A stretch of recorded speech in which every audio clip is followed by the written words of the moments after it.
Assalamualaikum warahmatullahi wabarakatuh. Waalaikumsalam warahmatullahi wabarakatuh.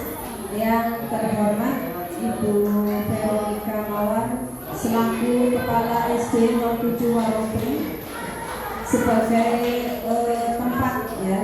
tempat pelaksanaan orientasi bagi P3K tahun 2023. Yang saya hormati pula Ibu Nadiro selaku mentor di Tilok 2 yaitu Tilok SD 07 Waropi. Pertama-tama marilah kita senantiasa mengucapkan puja dan puji syukur kehadirat Allah Subhanahu wa taala yang telah memberikan rahmat kepada kita semua, yaitu rahmat berupa nikmat sehat. Ya, nikmat sehat sehingga sampai detik ini kita diberikan kesehatan untuk melaksanakan serangkaian orientasi yang dilaksanakan pada Tilok 2 SD 07 Waropi ini. Sholawat serta salam semoga selalu tercurahkan pada Nabi Agung Muhammad Sallallahu Alaihi Wasallam yang kita nantikan syafaatnya kelak di yaumil akhir. Bapak Ibu yang saya hormati, setelah kita melaksanakan rangkaian orientasi pada dimulai dari tanggal 1 Maret ya sampai dengan hari ini, tibalah saat di penghujung acara yaitu seminar hasil orientasi pengenalan nilai dan etika pada instansi pemerintah bagi pegawai pemerintah dengan perjanjian kerja Kabupaten Pemalang, Provinsi Jawa Tengah. Sebelumnya perkenalkan saya terlebih dahulu, nama Sri Hastuti ya. Kemudian jabatan sebagai ahli pertama guru kelas yang pada SD 02 Waropi saya mengajar kelas 6. Kemudian kebetulan saya dimentori oleh Guru Nadiro ya, selaku guru di SD 07 Waropi.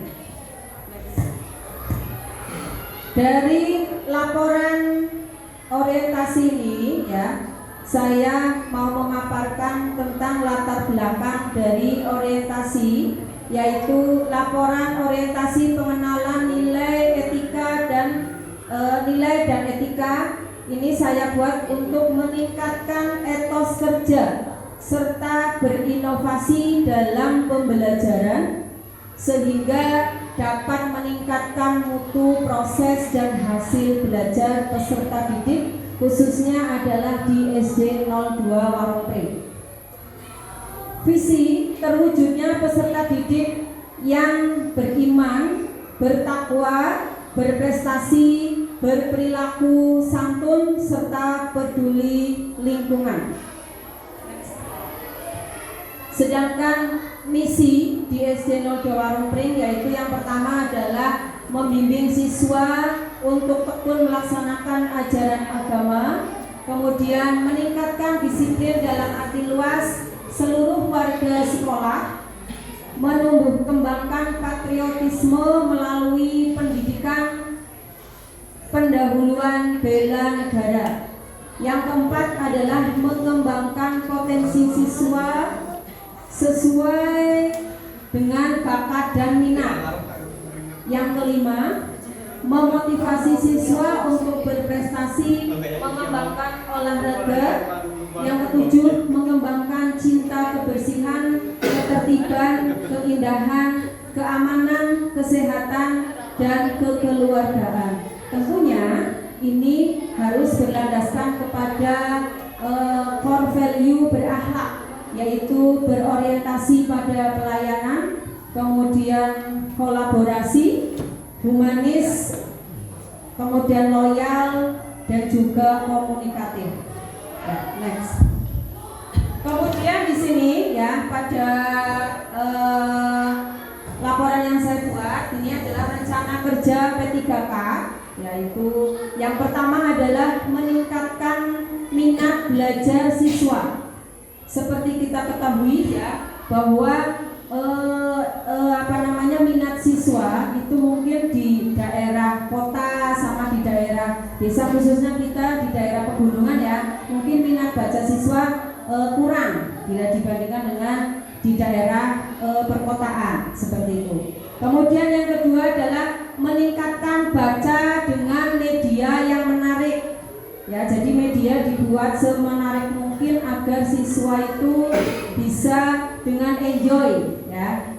Mereka membaca dengan enjoy dan akhirnya mereka tertarik seperti itu. Yang berikutnya. Kemudian kegiatan yang saya lakukan, yang pertama adalah menciptakan lingkungan belajar yang menyenangkan dengan harapan outputnya adalah siswa menjadi rajin ke sekolah. Nah, dari menciptakan lingkungan belajar yang menyenangkan itu, misalnya ya, yang pertama adalah membuat kelas sedemikian rupa sehingga siswa itu nyaman berada di kelas ya. Misalnya kelas harus tertata rapi bangkunya, kemudian suasana kelas juga harus bersih ya. Nah, misalnya seperti itu. Kemudian yang kedua yaitu menyiapkan media yang menarik. Kita harapkan agar outputnya adalah siswa akan tertarik dalam setiap pembelajaran. Nah, jadi bagaimana guru menciptakan media yang menarik itu tentunya harus di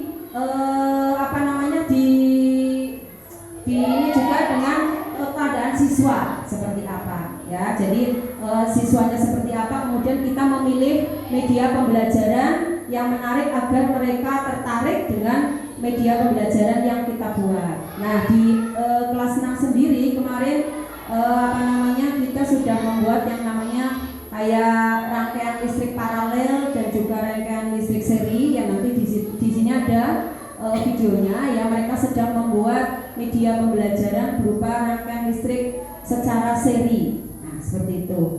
Kemudian yang ketiga adalah memberikan motivasi dan semangat dengan tujuan meningkatkan hasil evaluasi dan prestasi. Bagaimana sih memberikan motivasi dan semangat itu? Misalnya ya, kita memberikan yang namanya reward terhadap siswa yang bisa mengerjakan ataupun menjawab soal yang kita berikan seperti itu. Dengan agar meningkatkan hasil evaluasi dan prestasi yang mereka laksanakan di sekolah seperti itu. Dan tentunya di sini harus ada kaitan ataupun dilaksanakan juga dengan bantuan dari pada personil yang ada di SD 02 Warung Pring, khususnya kepala sekolah dan juga karyawan ataupun guru yang berada di situ, yaitu dengan core value berupa loyal dan juga kolaboratif seperti itu. Nah, saya dan rekan guru saling berkolaborasi menciptakan suasana belajar yang menarik, loyal, kolaboratif, memberi kesempatan kepada semua pihak untuk memberikan ide demi tercapainya kegiatan pembelajaran yang menarik dan menyenangkan. Oke. Nah, kegiatan 2, membuat media baca menarik. Misalnya membuat berupa bacaan berupa kertas yang berwarna-warni ya, seperti itu misalnya, agar mereka itu berkeinginan untuk membaca. Yang kedua adalah membagikan media membaca kepada siswa. Nah, tadi media yang kita buat kemudian mereka meminjam ataupun dipinjam, kemudian setelah selesai nanti dikembalikan kembali. Yang ketiga adalah melakukan evaluasi bertahap setiap 1 minggu. Ya, jadi yang kita lakukan, kita evaluasi apa sih kekurangannya, kemudian dari kekurangan itu nanti kita umpan baliknya seperti apa, seperti itu. Tentunya dengan dibantu dengan kepala sekolah yang berada di SD 02 Warung Pring. Kemudian outputnya, siswa akan lebih tertarik dengan membaca. Yang kedua, siswa termotivasi dalam pembelajaran membaca. Yang ketiga, memberikan dampak positif kemampuan membaca dan wawasan pengetahuan siswa. Dari situ ya diharapkan bisa menciptakan kreativitas dan inovasi dalam pembelajaran ya, dengan core value adaptif, yaitu terus berinovasi dan mengembangkan kreativitas demi tercapainya kualitas peserta didik yang berwawasan. Nah, dari apa yang saya paparkan dapat disimpulkan bahwa dalam meningkatkan minat belajar dan baca siswa dapat dikembangkan dalam bentuk inovasi dan kolaborasi. Inovasi itu berarti menciptakan hal yang baru ya, dengan alat-alat yang sederhana dan bisa jadi dengan bahan atau sisa yang tidak berguna, misalnya kardus ataupun mungkin kertas yang sudah tidak dipakai lagi ya, untuk membuat media pembelajaran. Dan juga kolaborasi. Kolaborasi itu berarti adanya keterkaitan antara guru dan siswa, seperti itu. Kemudian manfaatnya adalah penggunaan metode yang inovatif dapat mendorong terciptanya peserta didik yang berprestasi. Tentunya kita sebagai guru mengharapkan siswa yang berprestasi ya, dimanapun berada, insya Allah. Oke, lanjut. Nah, dari kesimpulan tadi ya, saya mungkin sudah semua saya paparkan ya. Barangkali ada salah kata